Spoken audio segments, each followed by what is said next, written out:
Recently I had seen this knife trending on YouTube and I started to question how good was this knife that a lot of people were talking about it. Some people are saying this knife is too good for the price that it's flying off the shelves at Walmart. And indeed, that was the case because when I checked my local Walmarts, which I have 4 near me, only one of them had them in stock and they only had 2 knives left, with over 200 plus individuals with this knife in their cart. So at any moment, those 2 knives could have been purchased and I would have been left scavenging around looking to see when would they get more in stock, or I would have had to order it online and just wait to see when they will come in. So for my own sanity, I went ahead and I bought one before midnight. Otherwise, I wouldn't be able to sleep thinking I missed my chance. So anyways, I received it the following day around 7 p.m. When I checked the website again, it showed out of stock already. So good thing I bought one the night before. So here we are with the knife in hand, and I'm ready to go over its specs and put it to the test to see just how good this Ozark D2 knife is. We'll check to see how good it holds its sharpness, and we'll see if it bends easily or not. We'll also go over a few pros and cons, plus we'll also provide a star rating at the end. The price of the Ozark D2 knife is currently running it for $9.97. The size of the blade is 3.25 inches in length, 15/16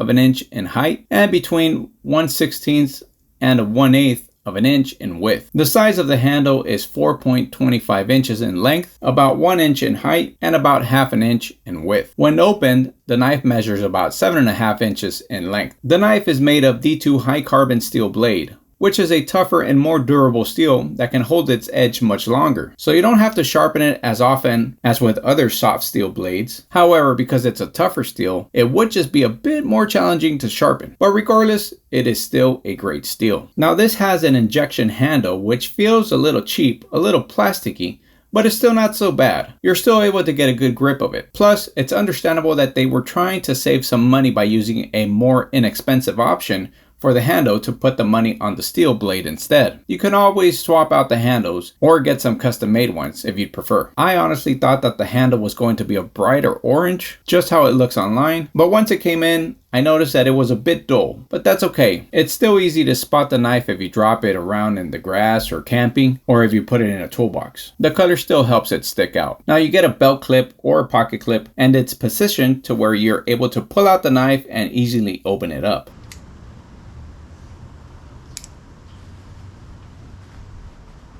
You get a slight lock to easy to close and also open your knife. This swings open and closed pretty good. We'll see if it's able to function just as good once we finish testing it out. You get a thumb stud on both sides of the blade, so you can open it from either side. Now let's go ahead and put it to the test. First, we'll check to see how good it holds its sharpness. So right out of the box, this knife is able to cut through paper without much of a problem. It can easily cut through plastic as well. The knife is sharp enough that it can chip off pieces of wood from this 2x4 pretty easily.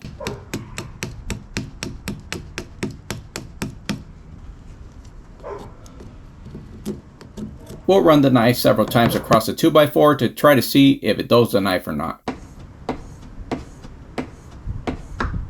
Now let's cut some branches. Even though I had already passed the knife on the 2x4, this is still cutting through branches fairly well.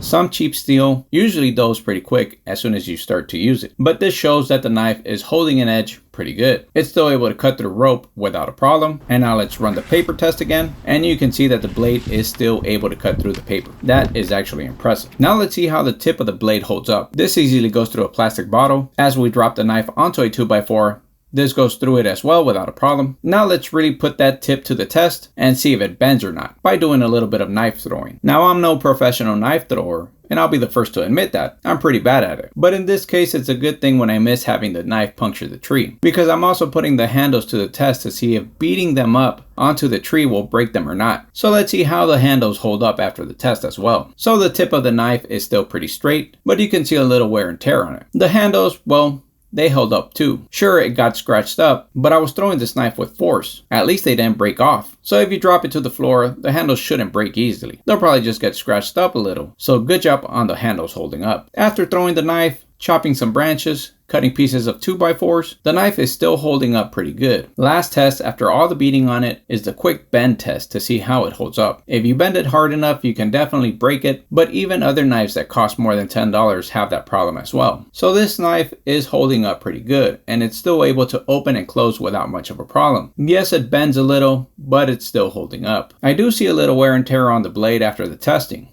but it's not as bad as I thought it would be. So the blade did hold up pretty good in my opinion, and it is still cutting through paper. So here are a few pros and cons of this knife. Pros: it's affordable. $10 is not bad at all. If you lose it, it's not breaking the bank. Number 2, it's durable. You can beat it up and it still works well. Worst case scenario, if you break it, you can get one for $10. Number 3, it's got a very nice design to it. I really enjoy the way it looks. Number 4, it swings open and closes smoothly. Even after the beating up, it still works just fine. And number 5, the blade holds up pretty well. I'm impressed by the blade, so definitely worth the money. Now let's take a look at the cons. And in this case, I only have one con.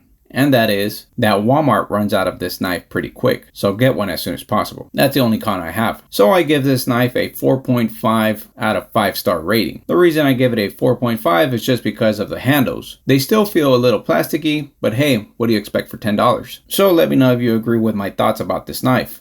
Do you agree with my star rating?